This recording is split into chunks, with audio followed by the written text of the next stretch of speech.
Hello, everybody. A very happy Diwali to all of you, and hope your festival of lights is as enjoyable and colorful as it can be. I'm your learning partner, Sushila Hariharan, and in this video, we're going to take a look at understanding the NAV cycle in fund accounting. Many people are getting jobs in fund accounting and fund administration firms which do the calculation of NAV for large funds. I thought it's important that we understand what goes into explaining the context of how funds are operating. The basic background of this is that all these are pooled funds. A pooled fund is a fund which collectively collects capital from investors and invests that money. I have already made a lot of videos on what are pooled funds and investment funds that have been uploaded earlier. Examples of pooled funds include mutual funds as well as hedge funds.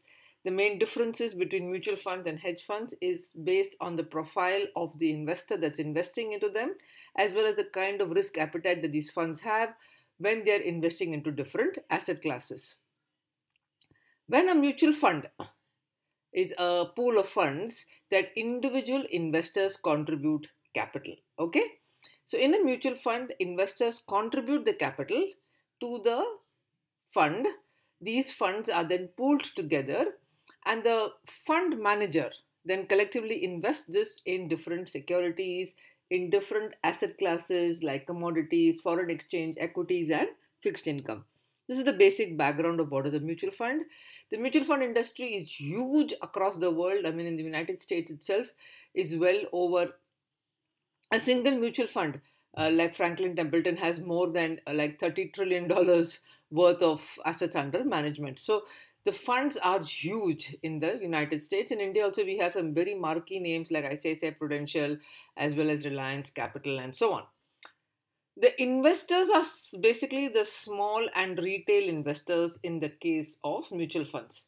So to understand this flow, the investors contribute the funds.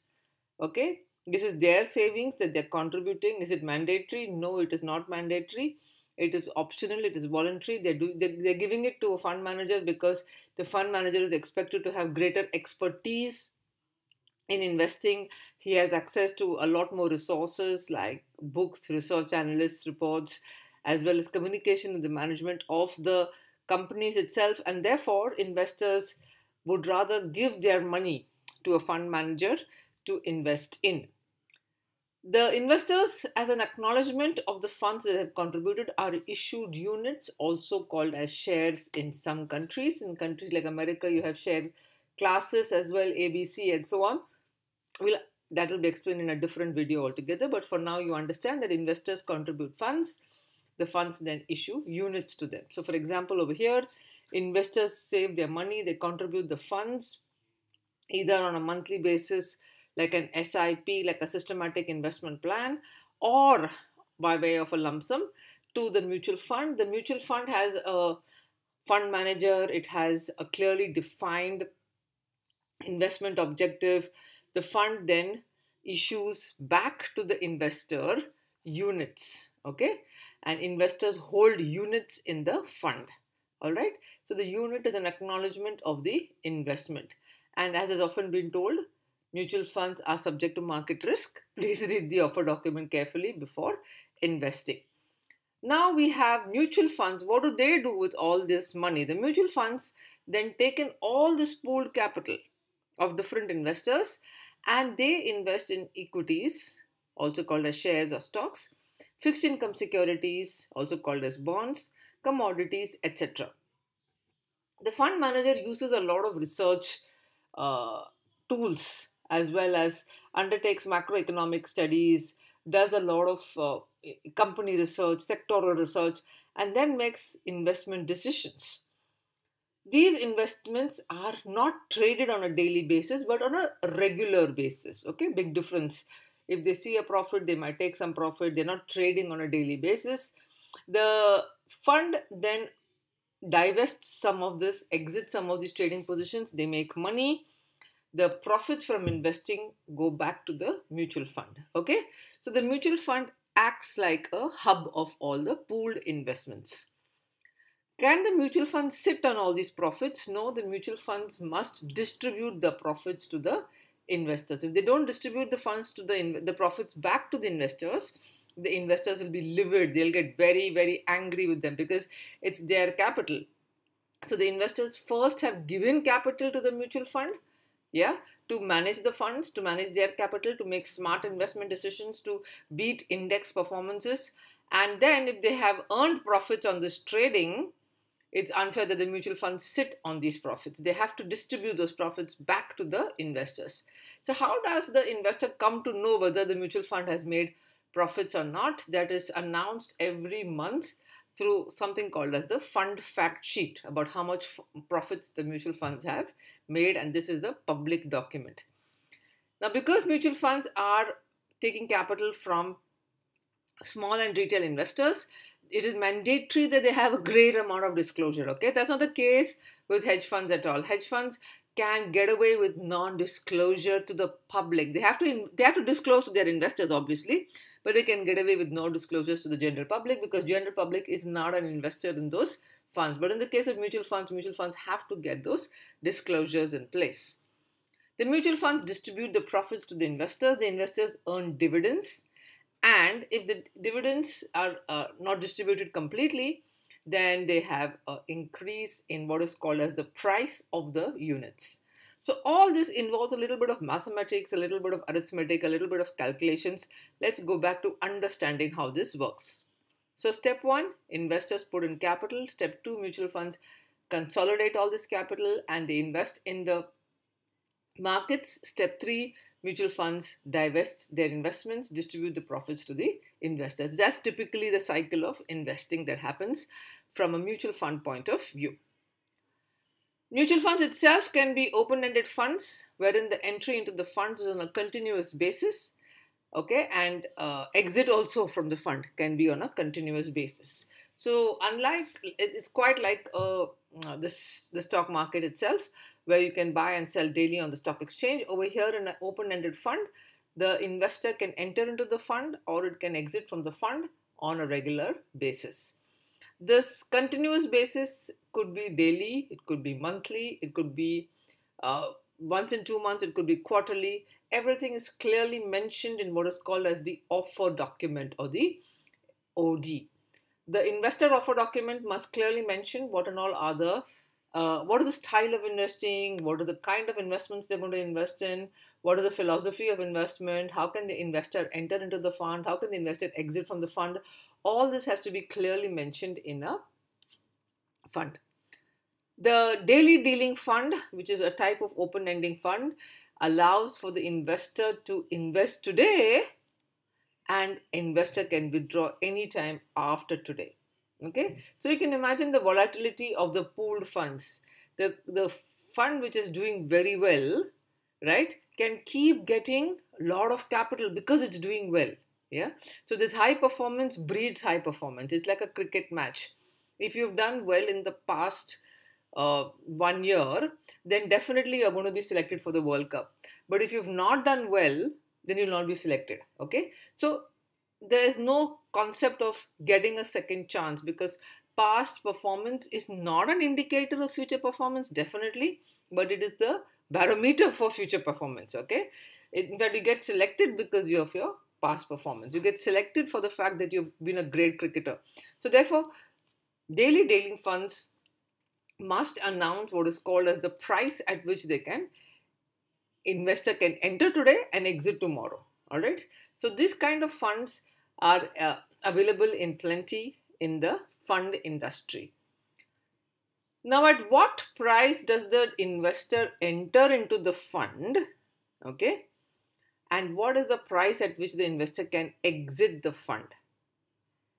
This has to be clearly determined. It cannot be an arbitrary price. The price has to be free. The price has to be fair. The price has to be transparent. And therefore, this price is a calculated price called as a net asset value. Okay. So in markets, in the stock markets, in equities, for example, you might have a lot of models explaining what is the price likely to be, or is the price fair. Okay. And there are a lot of dividend growth models. There is a, CAPM price model, etc., etc. But in this case of funds, because investors have contributed the capital, yeah, it's very important that the mutual fund or the fund announce what is called as the net asset value. This has to be mathematically calculated on a daily basis or on a monthly basis or on a quarterly basis, depending upon what are the entry and exit regulations for that specific fund. The SEC doesn't care whether you're an open-ended fund or a closed-ended fund. They will not bother about it. But if you're an open-ended fund and you deny entry and exit into the fund, then they will definitely come into the picture. Okay? So NAV is the net asset value, which is basically like the asset value of all investments held by the mutual fund. Okay? The asset value is the value of the investments held by the MF. Now, this value term is very important to understand because I'll be uploading another video on understanding this metrics called as value. The value could be of tradable as well as non-tradable investments.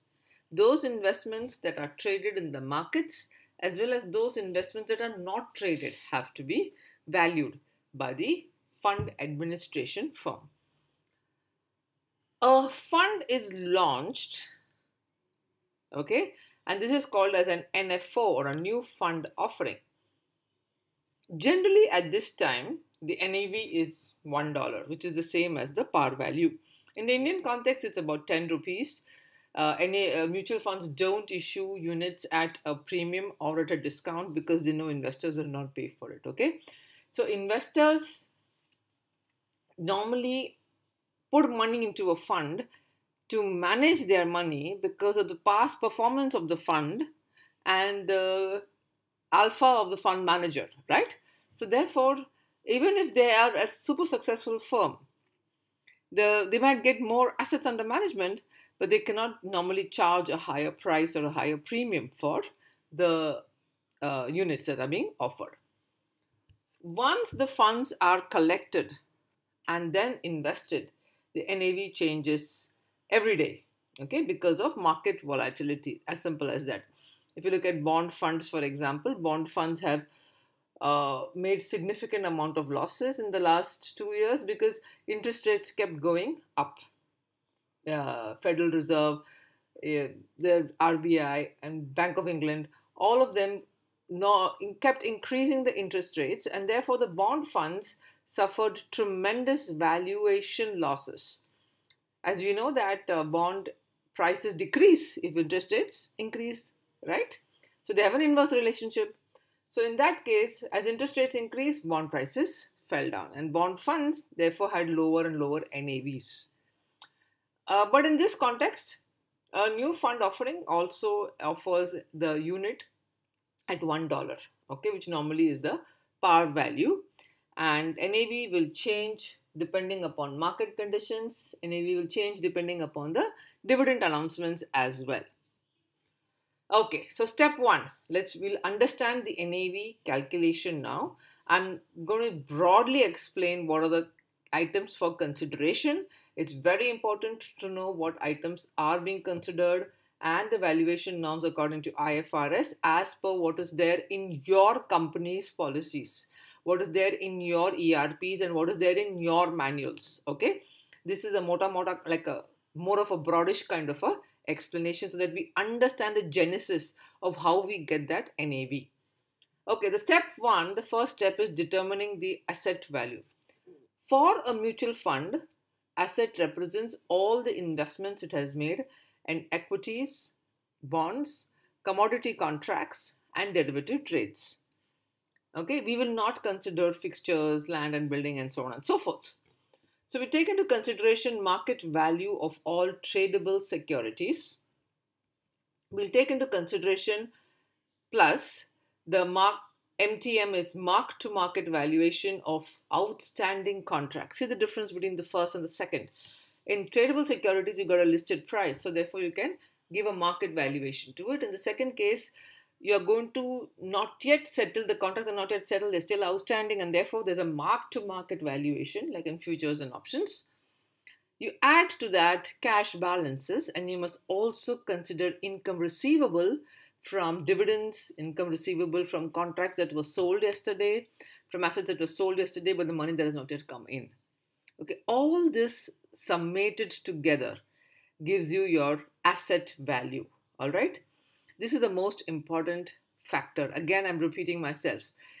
For considerations of individual items, please go back to your ERP, please go back to IFRS and find out the valuation norms. I'm only giving you the item by item calculation of each of these considerations for asset value. So this is the first step.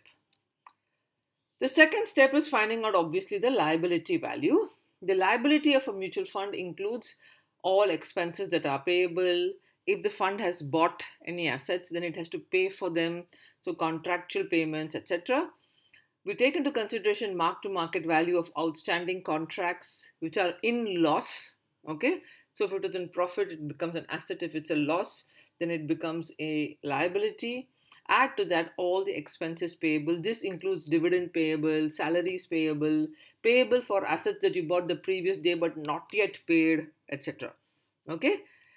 So this is, we first calculate the asset value, we then second calculate the liability value, and now asset value minus liability value in this context of NAV calculations give us what is called as the NAV of the fund, or the net asset value of the fund. Alright, now you were saying that in accounts, balance sheet means everything has to balance, assets should be equal to liability, so assets minus liability is equal to 0. That is true of manufacturing companies like Procter and Gamble and IBM or whatever. But in the case of funds like PIMCO or your Blackstone, it doesn't work that way. Okay, assets minus liabilities will obviously be 0, so the NAV cannot always be 0. Therefore, I have spent enough time explaining each of those points as to why we are taking into consideration those items for assets and those items for liabilities. Okay, so a typical accounting person would not say that, but if you're not an accounting person and you've heard about the rules of balance sheet and you say, oh yes, in a balance sheet assets should be equal to liabilities and asset minus liability and therefore should be equal to 0. That's not true at all. Okay, in this context, so understand the context in which we are talking about. All right, the context in the fund is that we're taking into consideration only that which is due to the investors and which is due from the investors, and therefore the NAV considers only those items, okay, for the mutual fund. Now we calculate the NAV per unit. The NAV of the fund divided by the number of units issued gives us the NAV per unit of the fund. This brings us to the next point as to what is the structure of the fund. If the fund is structured like a partnership, there's limited partners, there's general partners, etc., which is how hedge funds are structured, then the profits and losses are allocated to the different partners. That means the net asset value of the fund is allocated to different partners depending upon their capital contribution. So if there's LP1 who has contributed 60%, and LP2 has contributed 5%, then LP1 would be getting 60% of the NAV and LP2 will be getting 5%. So we've got to understand the structure of the fund. Now, from where will you get this document structure of the fund? Go back to limited partnership agreement. The fund would have signed an LPA with all its limited partners that would clearly explain the pro rata allocation of the fund. The sixth point, go back to the structure of the fund. If the fund is a company or a trust, then they would have issued units to the investors. Then we have to find out the NAV of the fund is unitized. Okay, it cannot be allocated, it is unitized. So we have to, so it's not, as an accounting person, and I always say this, as an accounting person or as a finance person, you can't just look at individual calculations. You have to understand the business that you are working in before you decide how you're going to allocate expenses, how are you going to allocate incomes. Because in a fund, money is fungible, right? It comes from everywhere, it goes everywhere. So therefore, to be able to track and account for it is much more challenging than in the case of a manufacturing company. So go back to understanding how is the fund structured. Is the fund structured like a partnership? Then there is allocation of NAV. If the fund is structured like a company, then there is unitization of NAV, right? So you have to understand the business rather than declaring NAV so much, which is just a 10th standard person also can do that, right? You have a numerator, you have a denominator, divided. They don't even have to do that because the ERPs take care of that. But over here, you have to understand the structure of the fund, understand the business that you're operating in. Okay. Investors entry. Let's understand what happens when an investor is investing into a fund. Whatever is the capital that the investor is contributing is taken into consideration. We divide it by the NAV per unit. Okay. And then the investor is allocated units. Is this clear? So the investor contributes capital. You divide the capital by the NAV. You get the number of units allocated to the investor. For example, investor has contributed, let's say, $10,000. Okay. For hedge funds, this is a very, very minuscule amount, may not be even considered because such an investor will not even be considered because of the fact that it will not be an accredited investor. But you can look at investors who are like, Amitabh Bachchan or Virat Kohli or whoever is a big shot in the industry, and they can give about $1 million. Okay. You divide that by the NAV per unit. Let's say in this case, it's $20. And then the units that are allocated to me, is 500. That's 10,000 divided by 20. Is this making sense? Okay, so now I'm allocated units. So that's the reason why we have NAV. We have to know how many units we're going to get. Okay, so capital contribution divided by NAV gives us the number of units that are allocated, which is 500. Now, in many cases, you might end up getting a fractional unit. So capital contribution, let's say, is about $10,000, but the NAV is $15. NAV per unit is $15. So the number of units that are allocated is 10,000 divided by 15. Okay. So in the case of American markets, you have fractional units that are possible. In this case, number of units is 10,000 divided by 15, you get 666.67 units. Okay. Many funds charge what is called as an entry load or a front load. So the investor contributes the capital. They're divided by NAV per unit plus the entry load. That means the entry price for the investor has now increased compared to a no load fund. Okay. So the investor has to pay per unit a higher price now because of the entry load.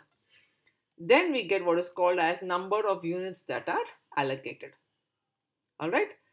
Continuing with our same example, which we had just discussed. If, for example, the entry load is 2% and the capital contribution is $10,000, your entry price is existing NAV $20. Entry load is 0.4, that is 2% of $20. So the price at which you're going to buy one unit is not $20, but it is $20.4. The units that are allocated is the numerator is 10,000, the denominator is 20.04. Yeah.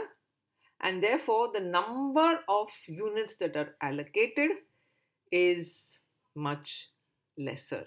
How many units lesser? 1 unit lesser. Okay. That's almost $20, right? So therefore, the entry load actually gives you fewer units compared to otherwise. What happens at the time of exiting the fund? At the time of exiting the fund, the investor is allocated units. You multiply that by the NAV per unit on that date. and the capital is then returned back to the investor. Okay. So you understand, the investor first puts in capital, gets units, and when they want to exit the fund, they have to surrender those units. They get NAV per unit, capital is returned back to the investor. For example, if the units allocated is 500 and the NAV per unit is $30, okay, then the capital returned is 500 multiplied by 30. Wow, what a stellar fund. From $20 straight away it went to $30. Yeah, but you have to exaggerate these prices, otherwise the fund manager can't charge performance fees. Okay, so the number of units allocated is 500 multiplied by 30. You get capital returned back to the investor as 15,000. Now, some funds charge what is called as an exit load, a rear load, back load. Okay, these charges are charged to the investor at the time of exiting the fund. So let's take a look at that.